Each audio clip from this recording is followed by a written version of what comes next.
Browns wrap up their 3-day mandatory minicamp here in Berea on Thursday. So let's just kind of talk about what we saw over these 3 days. Mary Kay, what's something that stood out to you watching these 3 practices? Well, I think we leave minicamp the same way that I felt we went into minicamp, and that was with a pecking order of the quarterbacks sort of being somewhere in the neighborhood of Kenny Pickett. I still think that he's QB1 right now as we leave minicamp. And then Dillon Gabriel, I still think he's second. Joe Flacco third, Shedeur Sanders fourth. And I think that's kind of how it will be as we head into training camp. Now, it's a little hard to tell where Kenny Pickett and Joe Flacco stand against each other because Joe goes first or second a number of times in team drills and whatnot. But I still think that they seem like they're trying to get Kenny and Dillon ready to be able to possibly start the season and maybe for Dillon to be the backup. I don't know if it will work out that way, but that's the vibe I'm still getting. Yeah, Ashley, when you look at these quarterbacks and what we saw, it just sort of felt very status quo all along. There were little adjustments here and there. And we talked about Shedeur getting some second-team work, things like that, Dillon and Gabriel getting first-team work. But it did sort of remain the same over the 2 OTAs we watched in the 3 days of minicamp. It did. I don't think in that way there was anything truly surprising. But as we've talked about, for anyone wondering, hey, when is Shedeur Sanders going to get those chances, those first-team reps? I mean, we've been saying, I really think that time is going to be training camp for him. And I think for the most part, when we watched him out here, he came out, did what he needed to do with the reps he was given. And now it's going to be up to the Browns to see what else they might want to put on his plate. But I think we saw Dillon Gabriel handle, they put a bit more on his plate. And I thought he also handled it well. But in general, I think we're kind of leaving with things where we expected them to be.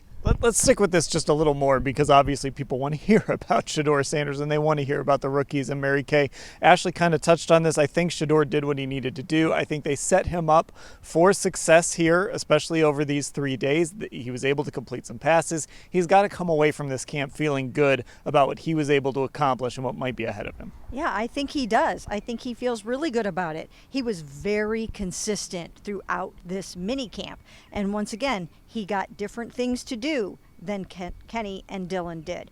But what he was asked to do, he did a really, really nice job with it. His completion percentage was very high. He threw touchdown passes. He put nice touch on the ball. He throws a very, very catchable ball. He was accurate, not a ton of balls on the ground. So he did a really nice job in that regard. Now, of course, when they get to training camp, they're going to have to ratchet it up even more because they have to get somebody ready to start the season, and that's going to happen very quickly. Yeah, there are real football games to play, but Ashley Shedeur, we did see the ball placement. We saw some of the timing. We saw the things that made him enticing at Colorado.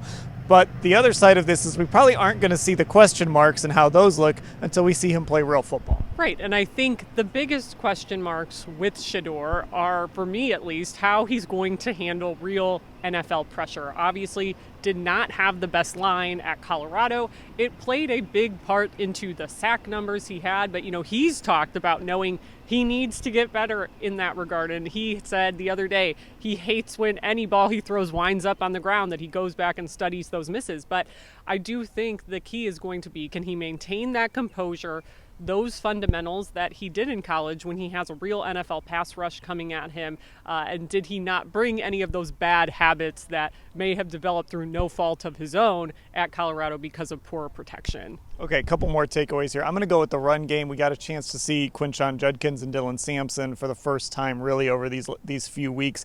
And while you don't really get to judge the run game that much, everything we heard, and we heard from Deuce Staley today, is rebuilding this run game and getting back to what Kevin Stefanski does well, what he did well in Minnesota. And Mary Kay, once again, you just don't know until you see pads and until you see contact and until you see tackling.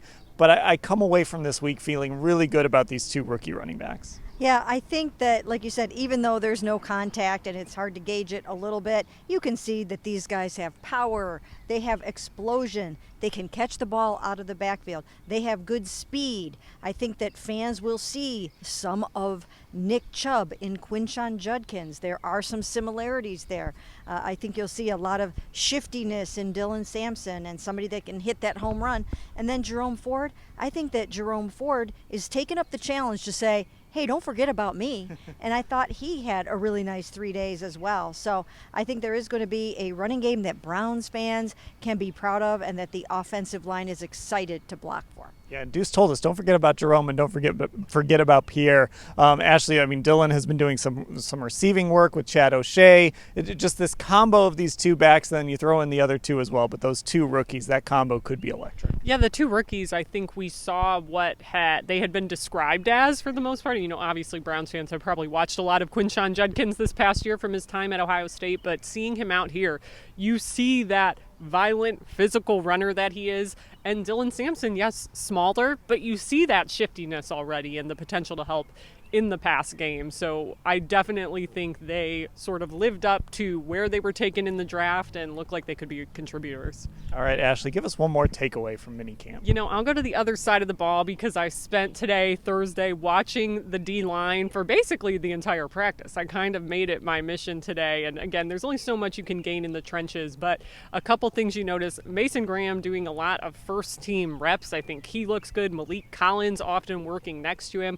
Might be one of the more underrated signings this team made in the offseason because you see Mason's leverage, you see Malik Collins' speed going next to each other. And then opposite of Myles Garrett, getting a lot of reps today from what I saw was Alex Wright, who we know that's a guy they think very highly of, coming back from his torn tricep. And I think watching Alex these days, multiple times you look out there and you see his length, his arm length, his wingspan, all these things we've talked about since they drafted him in 2022. It seems like he's putting everything together. He blew up a couple of plays today going against Kenny Pickett in the red zone 11 on 11. So lots of good stuff coming out of there. Mary Kay, when I think about this defensive line, outside of Myles Garrett, who of course is a known quantity, I think about potential, right? You're hoping for the potential of Mason Graham, Mike Hall, obviously Malik Collins is a veteran, but then you've got Alex Wright, Isaiah McGuire, Joe Tryon-Shoyinka. There's a lot of potential there if some of these young guys can hit. That's right. But as Kevin Stefanski said yesterday, talk is cheap, basically.